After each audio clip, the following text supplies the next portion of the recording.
Edmund, the Nobles.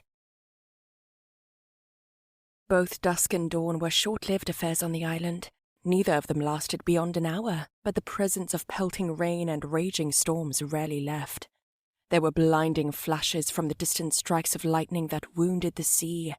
They lit the castle halls every few seconds before the clouds roared soon after. Edmund's chambers were at the highest point in the castle, once belonging to his father before his legs could no longer endure the challenge of the dozens of steps on the spiral stone staircase. He liked it that way. He was happy to know his father was in a room many halls away from his own where he slept, floors beneath him. Some hours had passed before Edmund headed for his chambers. He had spent some time with his younger brother first, telling him of the travels and presenting him with a stack of books he had bought for him on the coastal markets of Gale. He had soon after marched through the main hall of his home, watching some of the servants clearing away the webs from the torches that were scattered along the crumbling walls, and wiping away the dust from the tables that had not been used in a decade or two. Eventually, after Edmund had scouted all of the lower floors for whatever wine was left in the castle, he had given up his search and felt the warmth of his bed calling him, along with the knowledge that he would have someone else waiting to receive him, making his journey upstairs a hasteful one. Edmund challenged the many steps with ease as the lightning beamed through the glass, reaching the top without a gasp for air as he finished off the remaining ale in his chalice. At the end of the small hallway beyond him was the open door and an archway ahead of it that led into his chambers at the peak of the fort.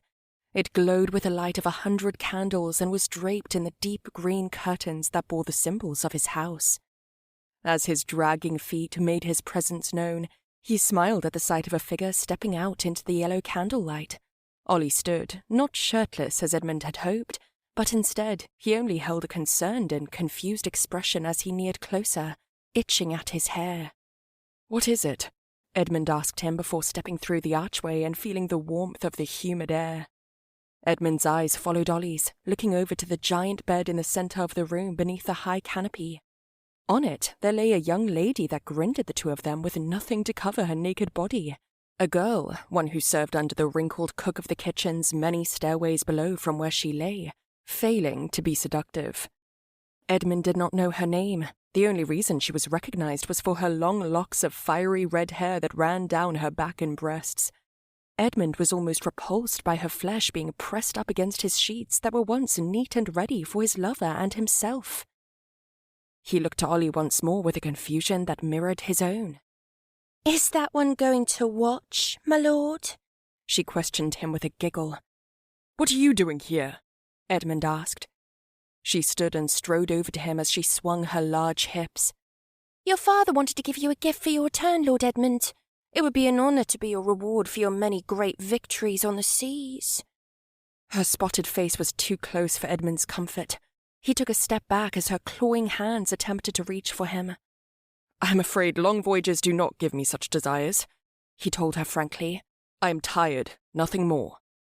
The girl set aside his words, smirking smugly. "Come now, my lord. I know you think I do not want to do this, but I certainly do. You can have me." Edmund shared her smirk, almost laughing at her proposal and his father's pathetic attempt to sway his stubborn nature.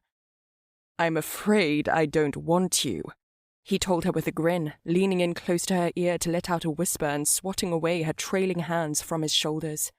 "Sorry to tell you this, but that boy over there is the only one who's going to make me hard tonight." Her eyes widened, looking between the two of them through breaths that came out heavy. Edmund took great pleasure in watching her scurry across the room to collect her crinkled clothes before hurrying towards the staircase.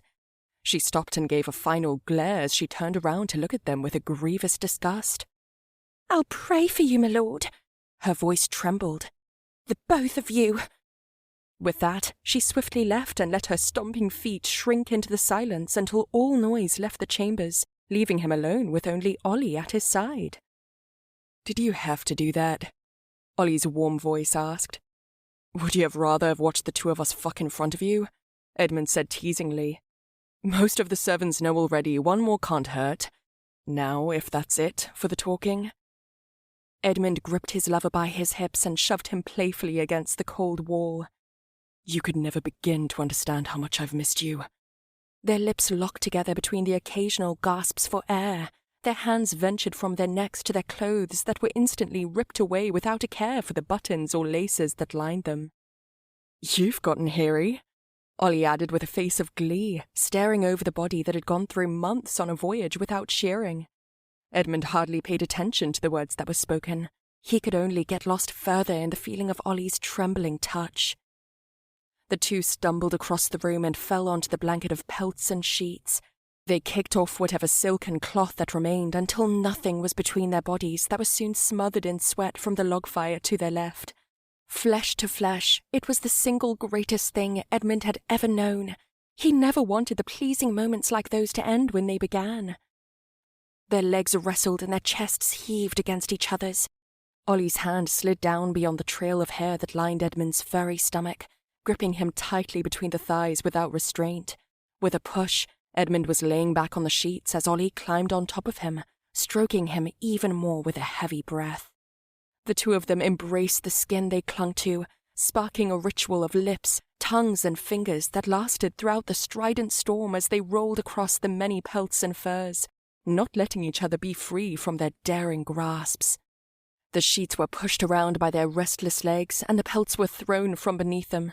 They only needed the warmth of the bodies they had shared and worshipped, not taking their eyes off of their lovers. The night would be long, though Edmund prayed for longer. Soon, Edmund had Ollie beneath him. They shared a glance into each other's eyes that could last for days if the world allowed it. At that moment, the slight sound of a bloody cough was heard from the other side of the chambers. Edmund peeked over and fought to focus in his time of lustful indulgences, only to be met with a green glare of his father who stared right back at him from the top of the stairwell, looking shocked and horrified at the sights he had walked in on. Edmund didn't look ashamed or scared. He could only respond with a grin of deceit as he pulled Ollie closer to him, licking the entirety of his neck and pulling him harshly against his own flesh, all the while looking deep into his father's eyes with no intent on stopping. He knew his father would not put a stop to it like he always said he would. Edmund chuckled at the sight of him slowly turning around and leaving them to finish their cherished time together. A pathetic man. The threats of his father were harmless lies, and his orders were not for Edmund to follow. The feeling of rebellion was the most pleasurable of all. The night felt as if it was unmoving, as if time stood still for the two men to make the most of their precious moment in the candlelight. Everything was perfect. The untamed sky continued to roar as if it held a battalion of lions among its strident storm. The sounds of thunder and their own lustful fun had bled into each other, soon turning the night into what felt like a dream, one Edmund was sad to be woken from as the morning came. "My lord," a muffled voice called. Edward squinted his eyes at the sight of the blinding light of dawn that sent streaks of yellow across his chamber from the unwelcomed sun. The voice that approached his door continued to call out to him before entering. Edmund's eyes immediately widened at the thought of Ollie. His hand slammed against the sheets beside him that were, thankfully, empty. His lover had gone, just as he always did before someone came knocking at the door of his chambers after their memorable nights together. Without asking permission, a tall girl marched in with a stack of folded clothes in her arms. It was Bree, a girl that was more friend to him than a servant, but a servant nonetheless.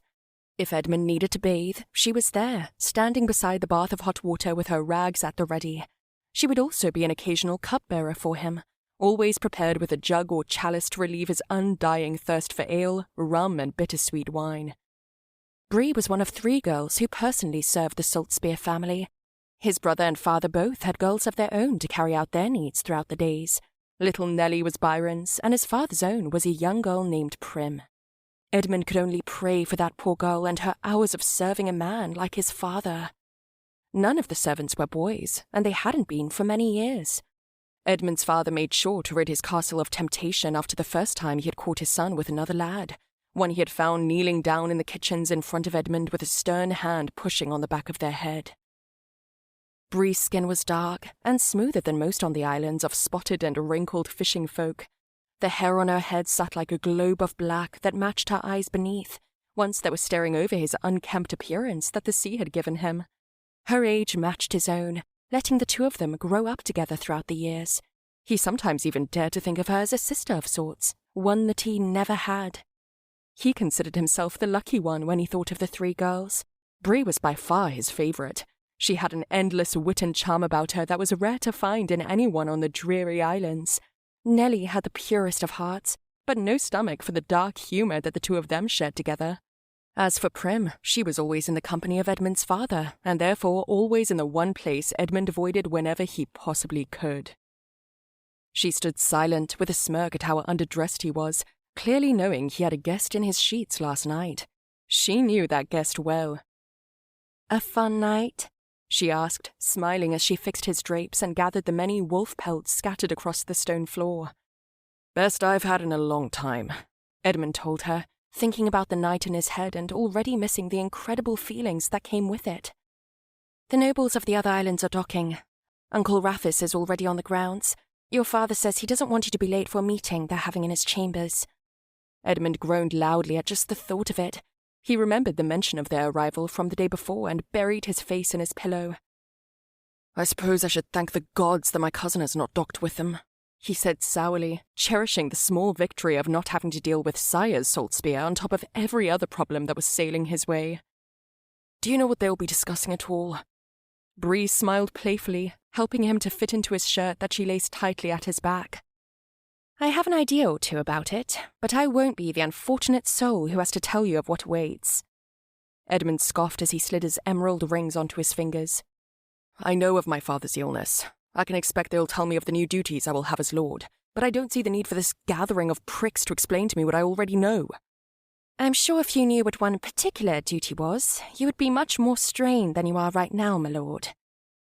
Bree helped him with his boots and denied herself from even attempting to tame his maddened head of hair before she turned to his worn-out bed beneath the canopy. "Whatever it might be, I can promise you that I've already read up on everything. It was all my father ever wanted to discuss before I finally managed to be free of Braille for these last months." Edmund finished up on his minor buttons and the laces of his boots, offering a glance to his reflection that still had not healed from the unforgiving travels he had at sea. Bree bowed slightly as she began stripping his sheets, starting her deep cleanse of his chambers that he and Ollie had worked tirelessly to ravage so much during the night before. Edmund left her to it with a nod and descended reluctantly down the stairs beyond his door. Through the halls and large rooms that made up his cold home, Edmund neared closer to his father's chambers, knowing that would be where the nobles would meet, just as they had always done. As he took the many turns and neared closer to the presence of those men and his sickly father, he felt the air cooling even further, spawning shivers through his body. He spotted Nellie scurrying across the hall with his brother's breakfast in her arms, a tray of brown bread with some charred lamb next to it. She stopped in her hurry to offer Edmund a brief bow before resuming her haste.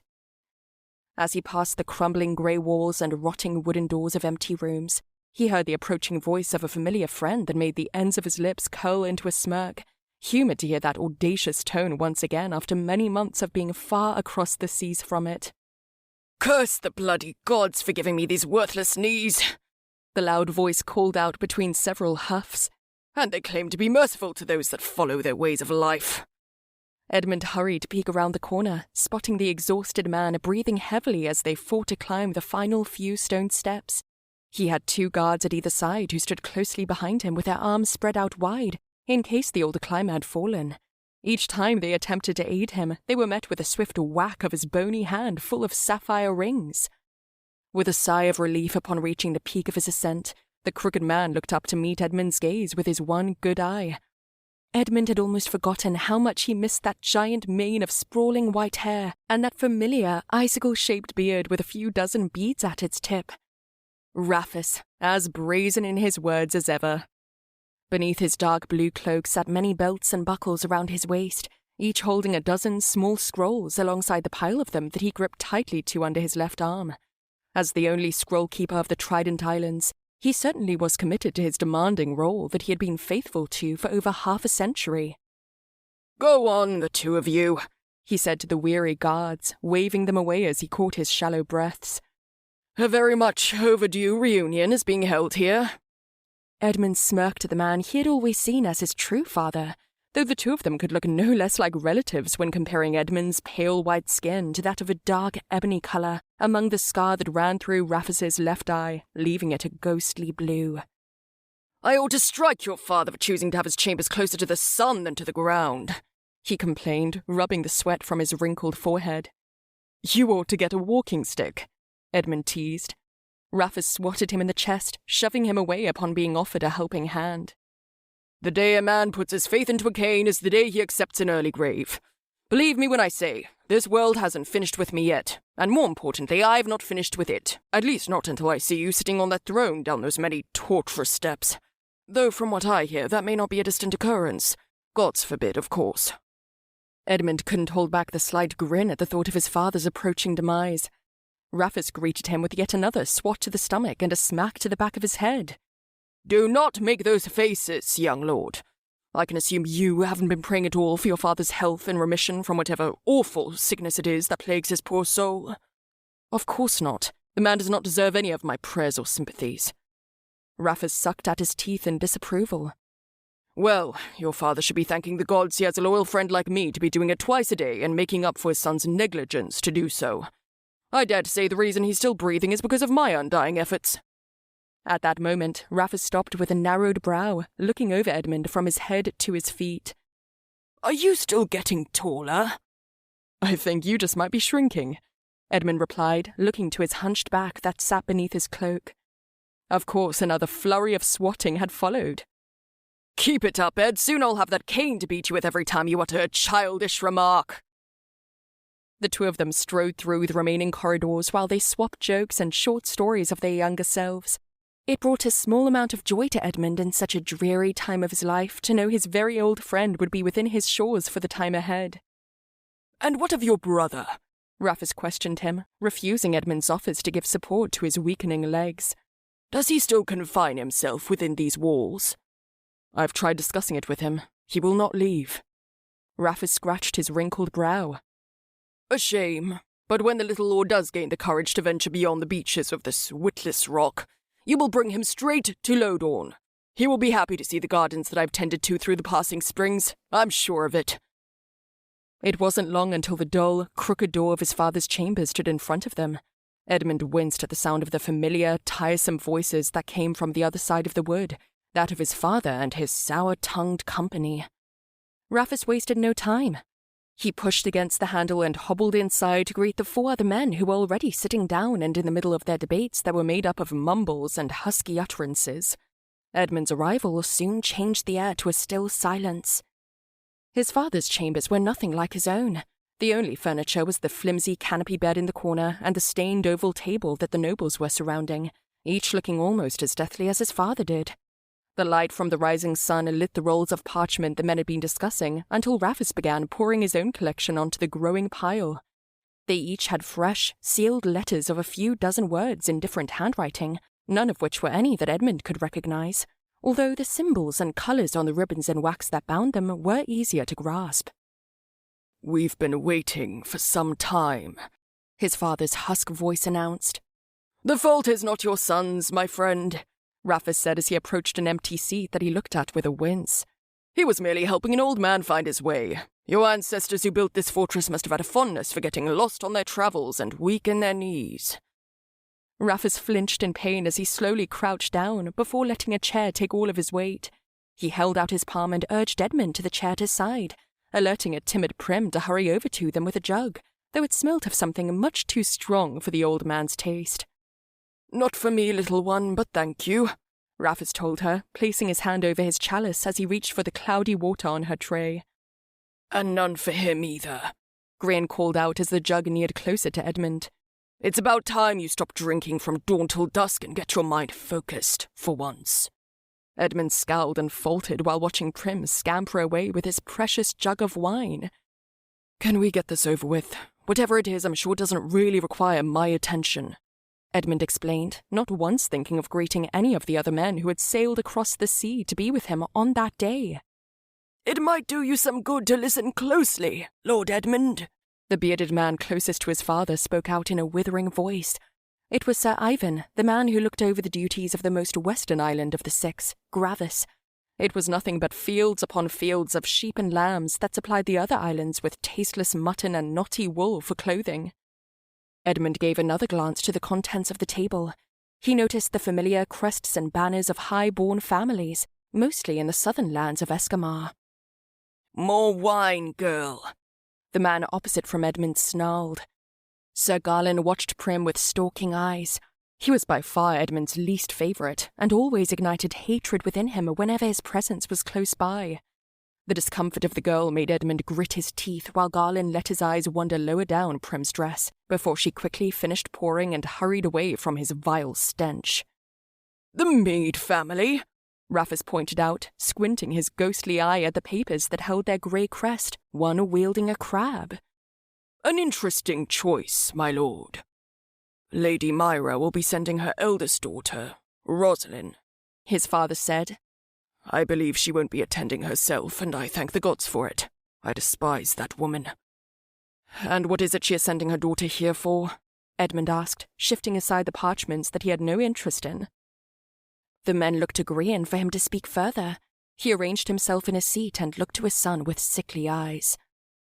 "Upon my death, you become the lord of these islands." Edmund nodded, too tired to gloat at the idea. "An unmarried lord will not do." His father's words struck him hard.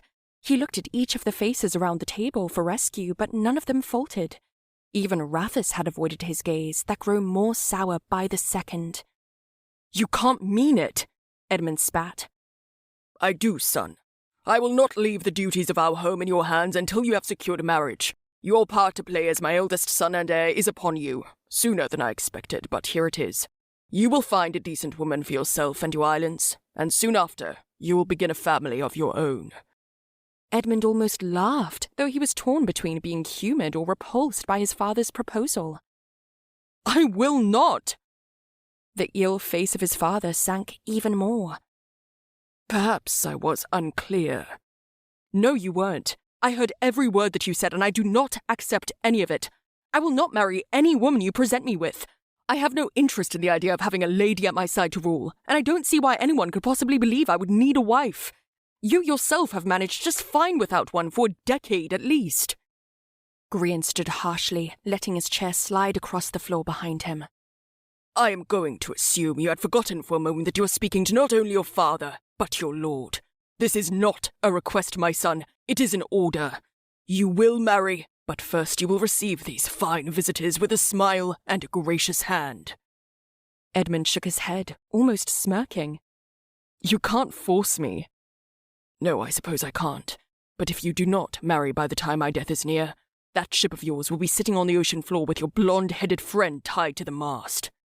He wouldn't dare, Edmund thought, hoping to convince himself, thinking of Ollie and the 4 other men that stared at him at the mention of his lover. "What friend?" Garland asked after finishing another cup of wine and gesturing to Prim yet again. Edmund and his father had a moment of intense looks. He almost prepared for the name of Ollie to be uttered from his thin lips and exposed them both. The silence lingered for a short time before Grian had finally found his words. "Some ugly girl from the fish market that my son foolishly shares his company with. She has no place on these islands, and I'm sure Edmund knows I'm a man of my word when I say I can make this little friend disappear if need be." Edmund clenched his jaw, not at all thankful for his father concealing Ollie's identity and replacing it with a fictional girl from the docks. "My word is final. You will have over a dozen young ladies arriving in Braille 3 days from now. You will do your duty as an heir and court them each in a respectable manner. Once you have selected your contender, you will offer your hand in marriage, and that will be the end of it. At least for me it will." "It won't be all bad, little lad," Garland chuckled. "Young and gorgeous girls coming from far lands to be with you. You ought to have some fun, just as all young men should." He winked in a sickening way as he grabbed Prim once again to fill his cup. "I'll have these papers taken up to your room. I suggest you read up on each of their families and learn their stories, or their names at least." His father arranged them into a pile and let them sit in the center. Edmund's lips remained shut for a long while. He recited all of the words that were passed between the table of men and now hated his father with twice as many reasons as the day before. "Is that all?" he asked. "That's all there is to say for now. I'll have Bree clean you up and prepare your best attire. I'm granting you as much time as you need to conclude your decision of which of the women are to become the next Lady Saltspear, but I cannot guarantee the patience of those girls or their fathers.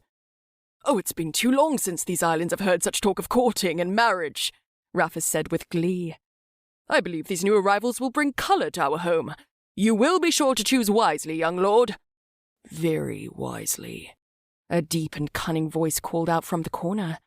Edmund had forgotten how distinctive Torrin's fierce tone was, as well as the battle scars he had gotten from the war after Byron's birth. Sir Torrin was the Watcher of Yark, the most northern island that Edmund was always greeted with when he sailed home from the northern seas. He was a man that provided the most amount of trade, but the least amount of words, responsible for the dozens of mines in Iron Hill that armoured every soldier that carried the crest of Saltspear, each adorned in thick iron from Yark's efforts. There was nothing more to be said. Edmund wasn't about to stoop as low as sulking in front of grown men, but he was sure to strike down his pillows once or twice when returning to his chambers. But, of course, he wasn't planning to do a thing until he had found a jug or even a cup of something to scorch his throat and cloud his mind with. Edmund headed for the door, not bothering to offer any words of retaliation in a room of men who would always take his father's side. He took his leave from the chambers and slammed the door heavily behind him.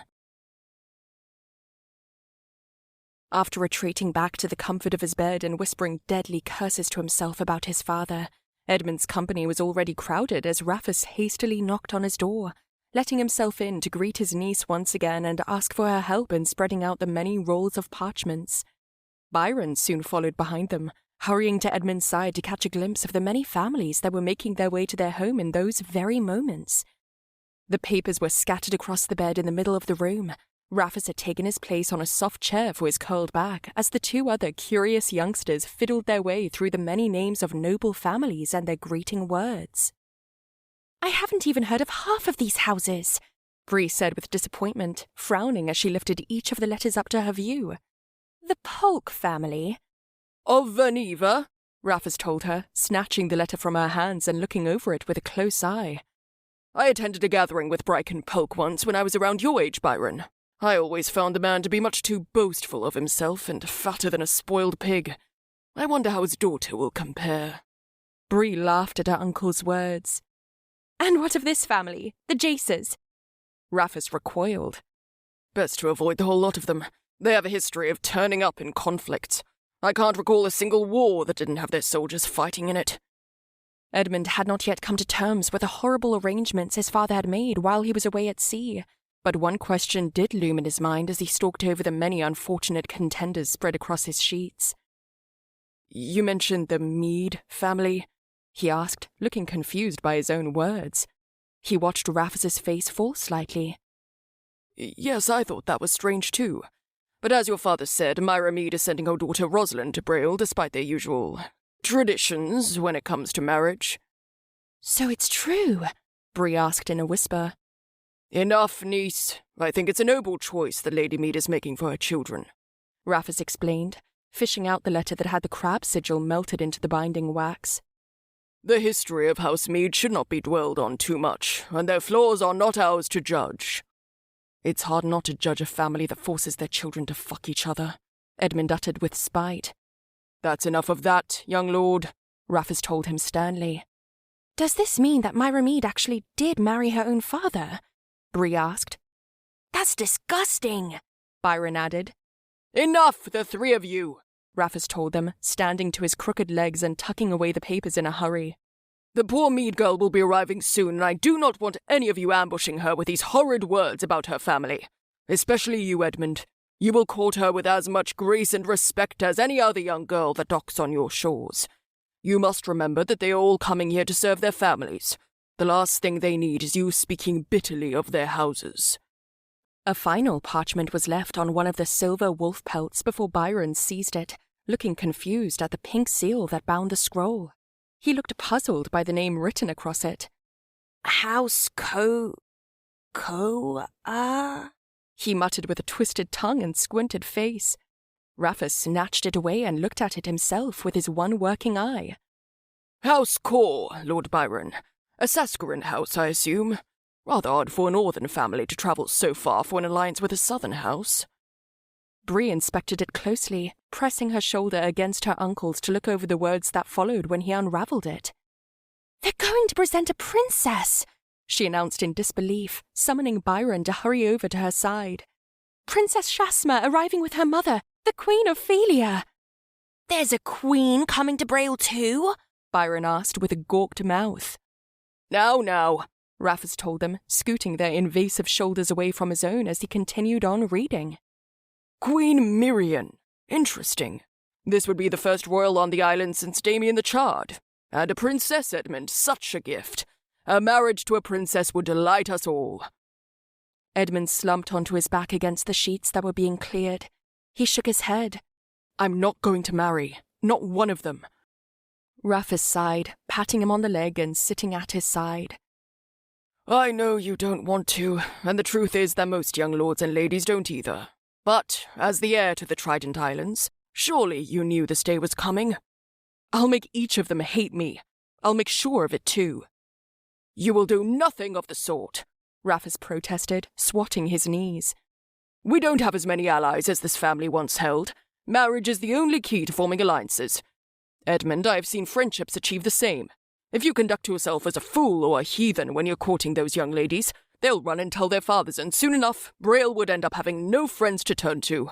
Also, you forget that many of these noble daughters will return when your brother is of age, hoping for another chance at marriage with a salt spear.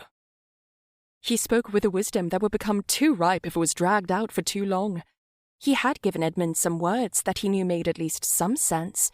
He knew that his brother would one day marry. The first impression of the Salt Spear family rested on his shoulders. Its reputation now demanded on Edmund's efforts in the days ahead. If it weren't for his sweet brother's existence, Edmund would gladly see his family sink like the many ships he had watched fall beneath his southern waters. However, Byron was already lacking in some of the traits that made a decent match, and Edmund knew he would need all the help he could muster if he were to ever have a chance of bargaining a betrothal to a girl of noble birth. For Byron, Edmund's battle in his head had eventually settled. He was still certain he would not marry anyone that his father shoved into his company, and he was certain to avoid saying that to Raffles again, knowing he would just pester him until he submitted to the torment. But Edmund was willing to offer an attempt in the courtesies that came with courting a woman, even if it meant an agonizing torture for himself and his lover to suffer through. I was young and handsome once too, Edmund, Raffles said. I know you might feel as though you have much more freedom to live before you settle yourself into a marriage, but duty calls to you, as it did for your father many years ago, and your mother. Bree was the only other soul in that room who knew of Edmund's bigger problem with the idea of a marriage. He could see her face showing the same amount of despair for it as his own. Do I have a choice? Edmund said saltily. Raffles smiled.